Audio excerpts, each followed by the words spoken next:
Dick Barton, Special Agent.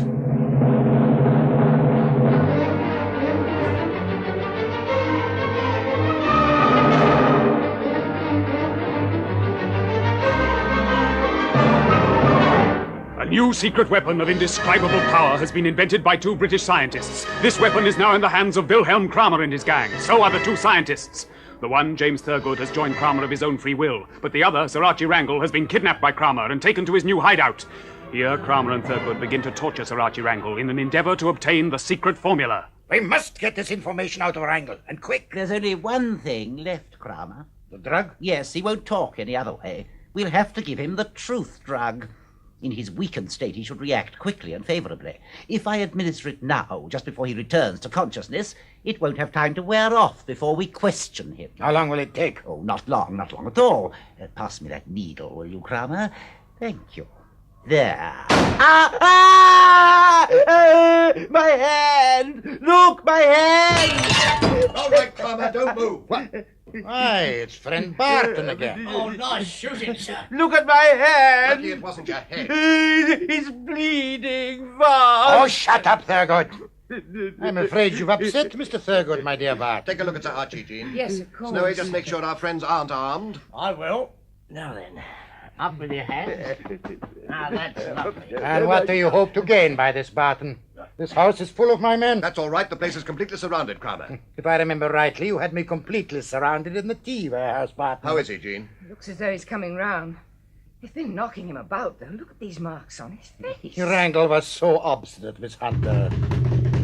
You see what I mean, Barton? Tell them to go away. At once. Really, Barton, I must If you say... don't tell them to go away at once, I shall shoot you in the stomach, both of you, now. No, Kramer, no, tell them to go away. Tell them, Kramer. I warned you. Please, not so hasty. At once, Kramer. All right, my friends. Everything is quite all right. Get on with your duties. We heard a shot. It's quite all right. Don't worry. Carry on with your work. That satisfy you, Mr. Barton? Saved you both from a nasty tummy ache anyway. Now, Snowy, if you'll do a spot of tying up. Right, sir. While Jean gets on the phone to Colonel Gardner's office. I take it we may use your phone? Over here, Jean. All right, Dick, leave this to me.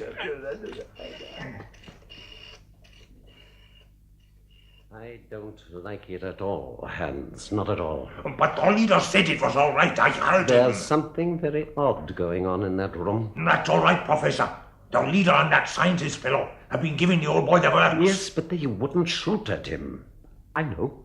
We'll send Blom down to the garden to have a look in at the window. Find out go yourself, Professor. No, it's a bit too dark outside in the garden. Besides, I might stop a bullet.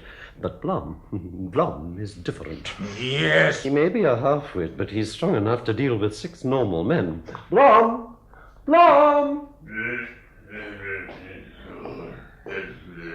Listen, Blom. The leader is in the big room. The room with the lights, you know?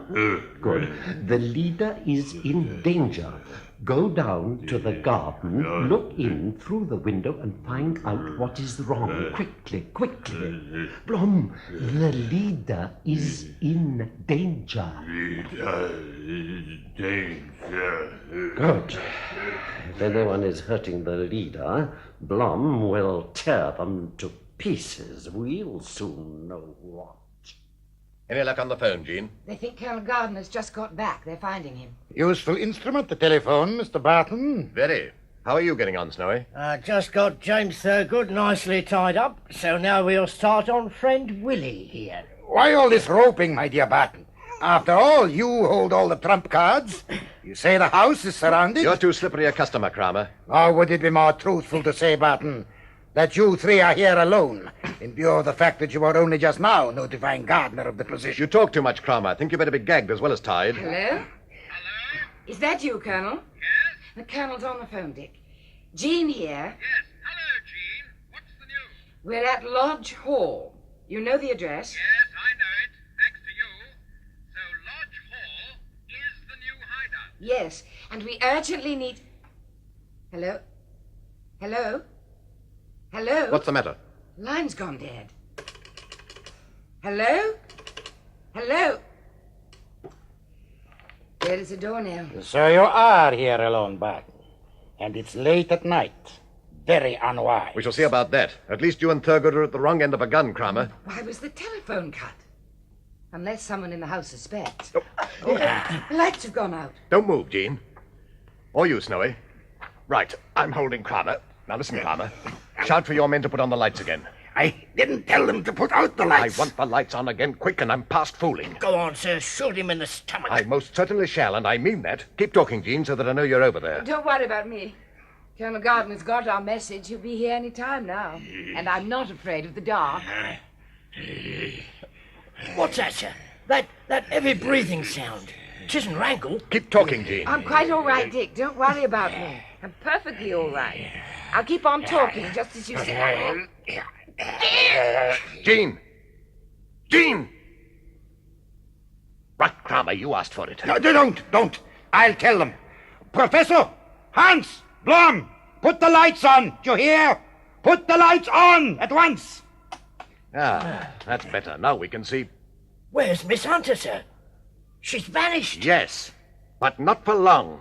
Listen, Kramer, tell your men at once to bring her back, otherwise I shoot both you and Thurgood. Oh, my dear I said Barton. at once, Kramer. I shall count 3 and then fire.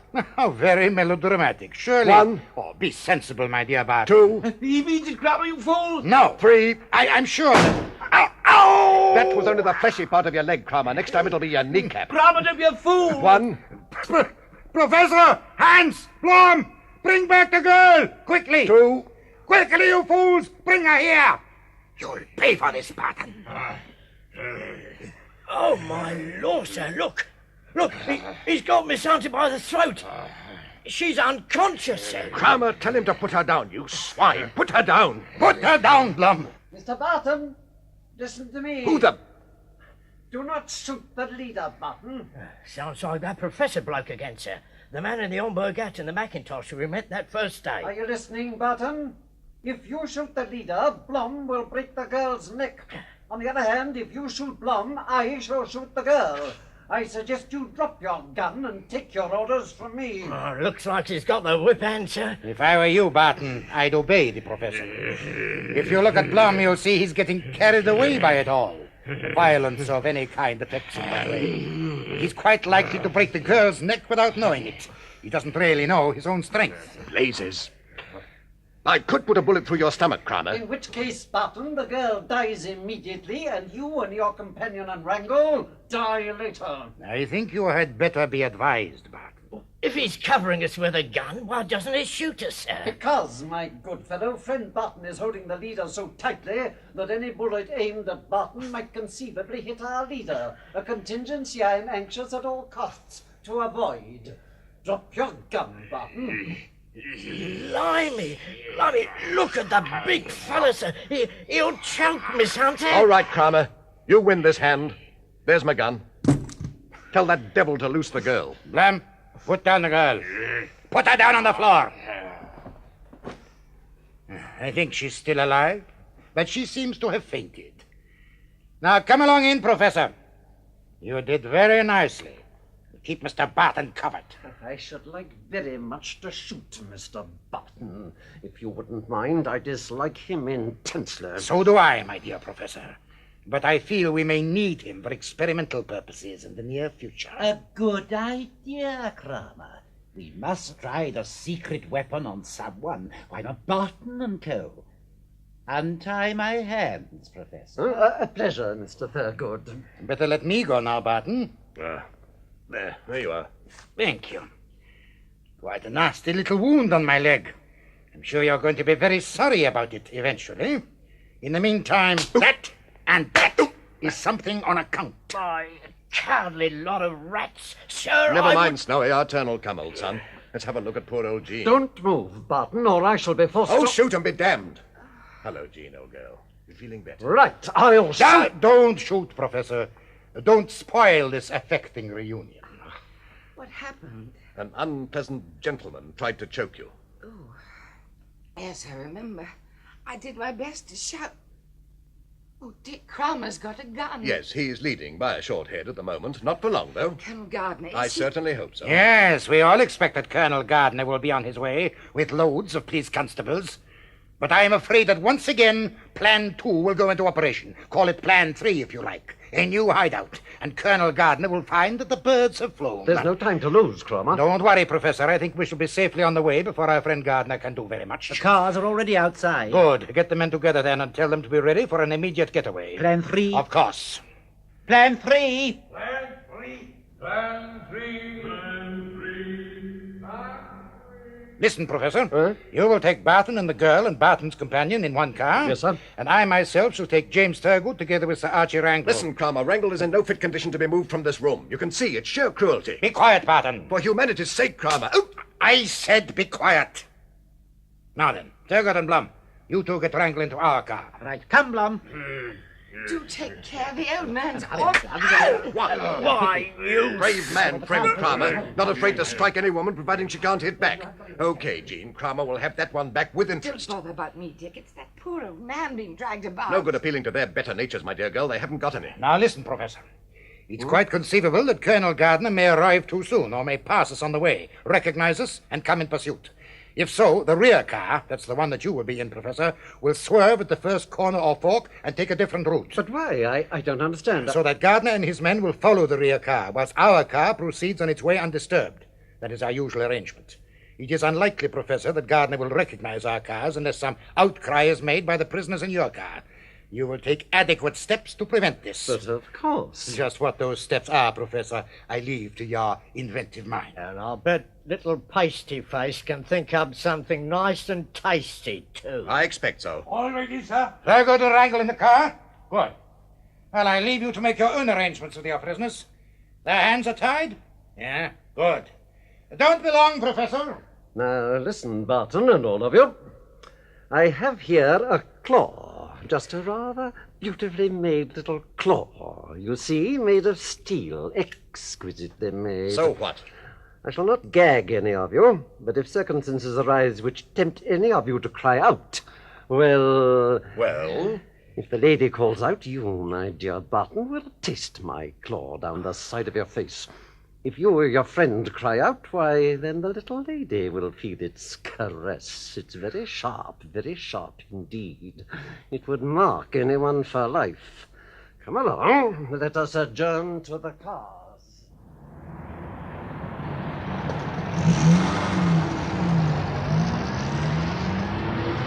There goes the leader's car. Good. So, we're all in this car, are we? Yes. I'll come in beside you. Sit facing you. That'll be better. Off we go. I think we might have one of the windows open. A little night air, my dear Barton, will no doubt help us all to cool off. But you will all three remember my warning. Look, Dick. Coming behind us, Colonel Gardner's car. It's drawing out and passing us. Come on, Gardner, quick! Right, Mr. Barton. I warned you what would happen. Dick, I forgot. Oh, Dick. All right. Quite all right. You dirty swine. If only my hands were free, I'm so sorry, Dick. I shouted without thinking. Good thing. Blast! They've seen us in the other car. They're turning. Faster, driver, faster! Give the signal to the leader in front. Faster! Swing off at the next fork or corner as soon as we can be sure they're following. Ah, the leader's pulling away. Good, good. Now, driver, at the next corner, swerve right. Now! Now, as fast as you can. Just a minute. Yes, good. They're following us. Blast! Look, driver, you fool, slow down. I know this road. There's a devil of a drop and the road narrows. If you meet anything... Faster! Faster! Dick, your face. Oh, Dick. Never mind my face, it's this car that worries me. Look out, driver, look out! Jean, mine!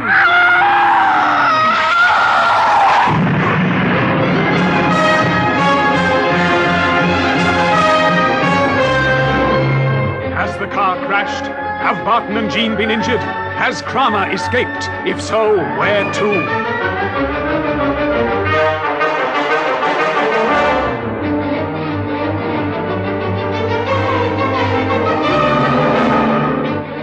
Listen to the next installment of Dick Barton, Special Agent.